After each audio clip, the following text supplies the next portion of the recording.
Market లో invest చేసి మీ డబ్బులు డబుల్ చేసుకోవాలనుకుంటున్నారా? సుందరరామిరెడ్డి గారి సెమినార్ కి అటెండ్ అవ్వండి. నమస్తే, welcome to Suman TV. Present మనతో పాటు ఉన్నారు బ్యాంకింగ్ అనలిస్ట్ నందూరి రవికుమార్ గారు. నమస్తే సార్. నమస్తే సార్, బ్యాంకింగ్ రంగంలో ఈ ప్రొఫెషనరీ ఆఫీసర్స్ అంటే అసలు ఏంటి, ఆ రోల్కి ఉన్నటువంటి వర్క్ ఏంటి, ఎలిజిబిలిటీ క్రైటీరియా కానీ అసలు ఎవరు అప్లై చేసుకుంటారు ఈ పోస్ట్కి అని అంటే సో డీటెయిల్గా. బ్యాంకులో ఏంటంటే కస్టమర్ ఫేసింగ్ ఉండేది వాళ్ళని ఏమంటారంటే క్లరికల్ స్టాఫ్. బ్యాంకులో ఫస్ట్ వాడు క్లరికల్ స్టాఫ్, వాడు ఫస్ట్ ఉంటారు. వాళ్ళ వెనకాతల మీరు చూస్తుంటే వీళ్ళు చేసిన ట్రాన్సాక్షన్స్ అప్రూవ్ చేస్తూ చూసేవాళ్ళు వాళ్ళ ఆఫీసర్స్ అనమాట. ఈ ప్రొబేషనరీ ఆఫీసర్స్ అంటే ప్రొబేషన్లో ఉన్నటువంటి ఆఫీసర్స్. ఓకే, ఈ విధంగా ప్రొబేషన్ ఆఫీసర్స్ అని వచ్చింది. వీళ్ళు డైరెక్ట్గా మార్కెట్ నుంచి దానిలోకి బ్యాంకులోకి రావడానికి ఇది మంచి అవకాశం. ఓకే, సో ఇక ప్రొబేషనరీ ఆఫీసర్గా చేరడానికి ఏమిటంటే వాడు మినిమం డిగ్రీ చేసి ఉండాలి. అది ఫస్ట్ క్లాసు లేకపోతే 50% ఉన్నా కూడా సరిపోతుంది. 50% ఉండాలి. తర్వాత దానికి పాన్ ఇండియా బేసిస్లో ఆల్ ఓవర్ ఇండియా అంటే ఆల్ ఇండియా ర్యాంక్ అంటాం. ఆల్ ఇండియాలో కండక్ట్ చేసి ఆన్లైన్లో కండక్ట్ చేసి ఈ ఎగ్జామ్ని వాళ్ళు ఏమిటంటే with speed and accuracy, bank jobs అన్నీ కూడా స్పీడ్గా పనిచేయాలి, యాక్యురేట్గా ఉండాలి. సో ఆ విధంగా వీళ్ళ మెరిట్ టాలెంటెడ్ పీపుల్ తీసుకుని బ్యాంకు వాళ్ళ ప్రొబేషన్ ఆఫీసర్స్ కింద వేసి ఒక 2 years ప్రొబేషన్ పెడతారు. ఈ 2 yearsలో ఏం చేస్తారు, బ్యాంక్ అంటే అందరూ అనుకుంటారు డిపాజిట్లు అడ్వాన్సెస్, ఇది రకరకాలైనటువంటి అగ్రికల్చర్ వ్యవసాయ సంబంధమైనటువంటి బ్యాంకింగ్ కూడా ఉంది. అది వ్యవసాయ బ్యాంకింగ్ అంటారు. అలా small scale industries banking, large scale industries banking C and I అనమాట. అలా ఎస్ఎస్ఐ, అలా personal pure deposits advances personal banking, housing loans ఇవి ఇచ్చుకుంటూ పర్సనల్ బ్యాంకింగ్. అలా మనకి ఫారెన్ ఎక్స్చేంజ్ మనం మాట్లాడుకుంటాం కదా, ఎక్కువగా మాట్లాడుకుంటుంటాం ఫారెన్ ఎక్స్చేంజ్ గురించి. అలా ఫారెన్ ఎక్స్చేంజ్ ఇంటర్నేషనల్ బ్యాంకింగ్, అలా ట్రెజరీ మనకందరు కనిపించిన వాళ్ళు ట్రెజరీ హౌసెస్లో కూర్చుని వాళ్ళు డెరివేటివ్స్, తర్వాత స్టాక్ మార్కెట్లు వీటిలో అన్నింటిలో చూసుకునే వాళ్ళు ట్రెజరీ డిపార్ట్మెంట్. ఇలా రకరకాల డిపార్ట్మెంట్ ఉంటాయి. ఈ డిపార్ట్మెంట్లో ఈ బేసిక్ ట్రెజరీ అయితే అందరికీ ట్రైనింగ్ అవసరం లేదు కాబట్టి మిగతా 4 వీళ్ళకి ఈ 2 ఏళ్ళుగా ప్రొబేషనరీ ఆఫీసర్ పీరియడ్ 2 ఏళ్ళు ప్రొబేషన్ ఉంటుంది. ఈ 2 ఏళ్లలో వాళ్ళని ఈ 5 బ్రాంచ్లు తిప్పి ఈ 5 బ్రాంచ్ల్లో వాళ్ళు ఇవన్నీ నేర్చుకునేలాగా అంటే on the job training, it is nothing but on the job training ఇచ్చి తర్వాత లాస్ట్ 6 monthsలో వాళ్ళకి ఒక దగ్గర కూర్చోబెట్టి ఎలాగ చెక్కులు చూడాలి, స్క్రూటినైజ్ చేయాలి, పేమెంట్ చేసేటప్పుడు ఎలాంటి జాగ్రత్తలు తీసుకోవాలి. బ్యాంక్ అంటే ఎవరి డబ్బులు అవి? పబ్లిక్ మనీ, డిపాజిటర్స్ మనీ, ఎవరి సొంతం కాదు కదా depositors money. Custodian of public money. So ఇన్ని జాగ్రత్తలు తీసుకోవాలి, ఏ చెక్కులు పే చేయాలి, సంతకాలు ఎలా ఉన్నాయి ఎలా చూడాలి, ఇవన్నీ నేర్పుతారనమాట. ఆ మెలకువలు నేర్పి అప్పుడు వాళ్ళని కన్ఫర్మ్డ్ ఆఫీసర్స్ వేసి అప్పుడు వేరియస్ బ్రాంచెస్లో వేసి వాళ్ళని అక్కడి నుంచి ఇంకా బ్యాంక్లో ఆఫీసర్స్ కింద ఎస్. సో చాలా మంది బ్యాంక్ ఎగ్జామ్స్ రాస్తూ ఉంటారు. మరి బ్యాంక్ ఎగ్జామ్ చాలా ఇయర్స్ నుంచి ప్రిపేర్ అయ్యే వాళ్ళు కూడా ఉంటారు. అలాంటి వాళ్ళకి మీరు ఆల్రెడీ అందులో ఎక్స్పీరియన్స్ ఉంది, రిటైర్ అయి ఉన్నారు కాబట్టి బ్యాంకింగ్ రంగంలో ఒక్కసారి అలాంటి ప్రిపరేషన్ అయ్యే వాళ్ళకి, బ్యాంక్ ఎగ్జామ్స్ ప్రిపేర్ అయ్యే వాళ్ళకి మీరేం చెప్తారు? బ్యాంకులో ఏంటంటే యూపీఎస్సికి బ్యాంకింగ్ ఒకటి మేజర్ డిఫరెన్స్ తెలుసుకోవాలి. ఏంటంటే యూపీఎస్సి ఎగ్జామ్ ఏంటంటే చాలా మటుకు హిస్టారికల్, అంటే ఫస్ట్ ఎవరెస్ట్ శిఖరం ఎక్కారు, మొన్న ఈ మధ్య జరిగింది ఒక హిస్టరీ, మన హైదరాబాద్ హిస్టరీ జరిగింది. ఏంటి, ఫస్ట్ ప్రైవేట్ సెటిలైట్, ఇవి అవన్నీ కూడా యూపీఎస్సిలో ఫస్ట్ అవన్నీ ఇలాంటివంటే హిస్టారికల్ అవన్నీ అడుగుతుంటారు.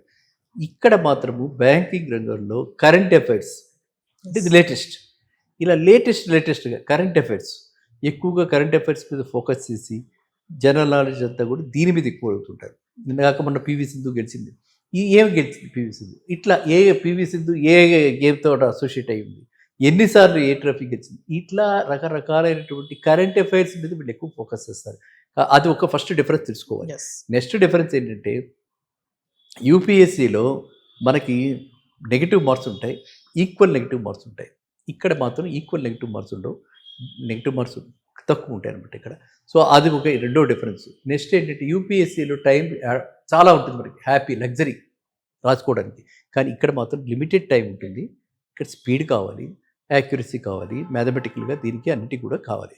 కాబట్టి దీనికి మెమరీ ఎక్కువ కావాలి, దీనికి మెమరీ కంటే షార్ప్నెస్ ఆఫ్ మైండ్ కావాలి, ప్రెజెన్స్ ఆఫ్ మైండ్ కావాలి.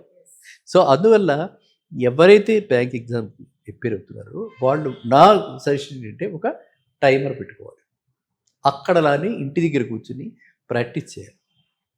What is important is practice. Yes. ఆ టైంలో మనం చేయగలిగామా, ఆ టైంలో మనకి ఎన్ని కరెక్ట్గా వచ్చాయి, ఆ టైంలో మనం రీసెంట్ పేపర్స్ తీసుకుని రీసెంట్ క్వశ్చన్ బ్యాంక్ దొరుకుతున్నాయి ఎక్కడ పడితే అక్కడ, అది తీసుకుని దాని ప్రకారంగా తీసుకుంటూ ఉంటే యాక్యురసీ అది ఇంప్రూవ్ అయిపోతుంది. ఆటోమేటిక్గా కాన్ఫిడెన్స్ కూడా బిల్డప్ అవుతుంది. Yes. Success confidence, success key ఏమిటి, కాన్ఫిడెన్స్. సో కాన్ఫిడెన్స్ బిల్డ్ అయితే సక్సెస్ రావడానికి ఎక్కువ, కొట్టడానికి ఎక్కువ అవకాశం ఉంటుంది. కాబట్టి ఆ విధంగా వాళ్ళు వెళ్ళాలి. సార్ మరి బ్యాంకింగ్ వ్యవస్థలో ఉద్యోగం చేసే వాళ్ళకి కానీ, ఆ పోస్టుల విషయానికి వస్తే కానీ, డిపార్ట్మెంట్స్ కానీ, ఆ వర్క్ ఏరియా కానీ, ఆ లాభ నష్టాలు కానీ, స్ట్రగుల్స్ ఇవన్నీ ఎలా ఉంటాయి అసలు? చాలా ఇంపార్టెంట్ క్వశ్చన్ అమ్మా ఇది. ఎందుకంటే చాలా మందికి అంటే బ్యాంక్ జాబ్ సెక్యూర్డ్ జాబ్ అని చెప్పి, బ్యాంక్ జాబ్ ఒక ఎక్కడికో తీసుకెళ్తుంది, ఎంతో దూరం వెళ్ళొచ్చు అని చెప్పి ఎష్యూర్డ్గా మనం ఏదో అవ్వచ్చు, గ్యారంటీడ్గా మనం ఇక్కడ దాకా రీచ్ అవ్వచ్చు అనుకుని చాలామంది ఒక రకమైనటువంటి అభిప్రాయంతో జారటం జరుగుతుంటుంది. ఎందుకంటే వాళ్ళకి తెలిసింది ఏంటంటే వాళ్ళు ఎప్పుడు సివిల్ సర్వెంట్స్ యూపీఎస్సీలో ఎస్ఎస్సి ఎగ్జామ్స్లో పాస్ అయ్యే వాళ్ళు ఉంటారు, వాళ్ళని చూస్తారు. వాళ్ళు clerk, officer, senior officer, manager, అలాగా వాళ్ళు secretary, assistant secretary, joint secretary, deputy secretary, ఇలా వెళ్ళిపోయిన వాళ్ళు చాలామంది ఉంటారు. ఐఏఎస్, కన్ఫర్డ్ ఆఫీసర్స్ అలా ఉంటారు. కానీ ఇక్కడ అలా టైం బోర్డు ప్రమోషన్స్ రావు. బ్యాంకులో ఫస్ట్ తెచ్చుకోవాల్సింది టైం బోర్డు ప్రమోషన్స్ రావు. ఇందాక ఆల్ ఇండియా ర్యాంకింగ్ అని చెప్పా కదా మీకు, అదే విధంగా పోస్టింగ్స్ కూడా మనం హైదరాబాద్ నుంచి రాస్తాం. సెలెక్ట్ అయ్యాక ఆంధ్రాలో ఉన్న కనీసం పడుతుందా అంటే రెండో తెలుగు స్టేట్, తెలంగాణ మర్చిపోయి పక్క స్టేట్లో అన్నా మనకు పోస్టింగ్గా వస్తుందా అంటే అది కూడా గ్యారంటీ లేదు. అర్థమైందండి? సో మనకి ఎక్కడ వేయచ్చు, గౌహతిలో వేయచ్చు, ర్యాంకుని బట్టి పాట్నాలో వేయచ్చు, కాశ్మీర్లో నార్త్ ఈస్ట్ సర్కిల్లో కాశ్మీర్లో వేయచ్చు, జమ్మూ కాశ్మీర్లో వేయచ్చు, ఎక్కడైనా ఏ బోర్డర్లో అయినా ఎక్కడైనా వేయచ్చు. మన ర్యాంకుని బట్టి, మనం ఇచ్చిన ప్రయారిటీస్ని బట్టి మనకి ఆ పోస్టింగ్ వస్తుంది. తక్కువ మనకి ఎక్కువ వాళ్ళకి, ఎందుకంటే చాలామంది మనకి ఈ తెలుగు స్టేట్స్ నుంచి సెలెక్ట్ అవుతారు కాబట్టి ఇక్కడ ఉన్న పోస్టులు ఒక 50 అనుకుంటే సెలెక్ట్ అయిన వాళ్ళు 100 మంది అయితే 50 మంది ఎక్కడికి వెళ్ళాలి, బయటకు వెళ్ళాలి. ఫస్ట్ ఇనీషియల్ డేస్లోనే యాజ్ ఎ ప్రొఫెషనల్ ఆఫీసరే వీళ్ళ పోస్టింగే, వీళ్ళ జర్నీయే అక్కడ స్టార్ట్ అవుతుంది. అది ఒక పాయింట్. సరే, అదృష్టవశాత్తు ఫస్ట్ 50లో వీళ్ళు ఉన్నారు, ఇక్కడే పోస్టింగ్ వచ్చింది. తర్వాత వాడికి నెక్స్ట్ ప్రమోషన్ వస్తుంది 4 ఇయర్స్లో. ఆ ప్రమోషన్కి హైదరాబాద్లో ఉంచారు. ఖచ్చితంగా సెంటర్ టు సెంటర్ మారుస్తూ ఉంటారు అనమాట. ఎందుకంటే బ్యాంక్ అంటే మనీతో కూడిన వ్యవహారం కదా. సో ఇక్కడే ఉంటే ఫ్రెండ్స్ గిడ్స్ డెవలప్ అవుతారు, ఏమైనా సాఫ్ట్ కార్నర్తో ఏదైనా చేసేస్తాడేమో అని భయంతో ఎప్పుడో రూట్స్ ఇవి, ఎప్పుడో పెట్టిన రూట్స్ అవి మాత్రం ఇంకా మార్చాల. అందువల్ల వీళ్ళు వెంటనే ఇక్కడి నుంచి అక్కడికి ప్లేస్ ఒకరి నుంచి ఇంకో దగ్గరికి ట్రాన్స్ఫర్ చేస్తారు. ప్రమోషన్ వచ్చినా ట్రాన్స్ఫర్ చేస్తారు, రాకపోయినా ఒక స్టే అయిపోతుంది. సిటీ స్టే అంటారు, సిటీ స్టే, సెంటర్ స్టే అంటారు. సెంటర్ స్టే అయిపోయిన తర్వాత ట్రాన్స్ఫర్ చేస్తారు.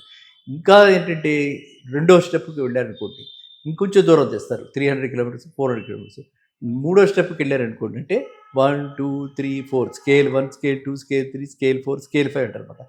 ఇలాగ మీరు గ్రేడ్ పెరిగిన కొద్దీ 1000 మైల్స్, 2000 మైల్స్, 3000 మైల్స్, ఎక్కడో ఒక ప్రమోషన్ మనకి ఇచ్చి 5 నుంచి 6 వెళ్ళారనుకోండి, ఖచ్చితంగా వాళ్ళు ఒక 3000 కిలోమీటర్స్ బయటకు వేసేస్తారు.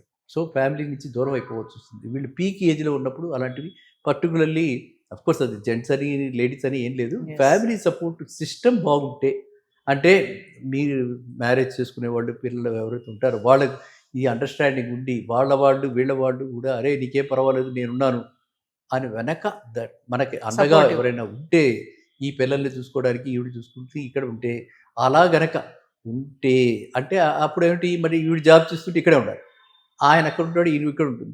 ఇలా మెంటల్గా ప్రిపేర్ అయిపోయి ఉన్న వాళ్ళు మాత్రమే ఇలాంటి జాబ్స్కి రావాలి. అర్థమైందా? లేదనుకోండి శుభ్రంగా ఇద్దరు జాబ్ చేసుకుంటున్నారు, ఇద్దరు క్లరికల్ క్యాడర్లో ఉంటారు, ఇద్దరు ఒకే సెంటర్లో ఉంటారు. ఫ్యామిలీ అల్టిమేట్గా ఏంటి, all our struggle is for what, for happy family, happy life. You will be happy when you are together. All of ఒక ఫ్యామిలీ అంతా కూడా ఒక దగ్గర ఉంటే హ్యాపీగా ఉంటుంది. కాబట్టి మనం మెంటల్గా ప్రిపేర్ అయిపోవాలి. దీనికి మేము మామూలుగా మిగతా వాళ్ళందరూ చెప్పేది ఏంటంటే, త్రిదళాల్లో పనిచేస్తుంటూ ఉంటారు, అంటే ఆర్మీలో చేసేవాళ్ళు, నేవీలో చేసేవాళ్ళు, ఎయిర్ ఫోర్స్లో చేసేవాళ్ళు, వీళ్ళంతా పని చేయట్లేదా? వాళ్ళ రూల్స్, వాళ్ళ కండిషన్స్, వాళ్ళ మెంటల్ ఫ్రేమ్ వేరు. అందువల్ల మీరు అడిగింది చాలా మంచిది, ఎందుకంటే తెలియాలి జనాలకి. అలాగా ఎలా అయితే ఒక ఆర్మీలో వెళ్ళిన వాడు డిఫెన్స్లో వెళ్ళి అంత దూరంలో ఉంటాడో, అదే విధంగా మీకు కూడా అలాంటి పోస్టింగ్ పడే అవకాశం ఉంది.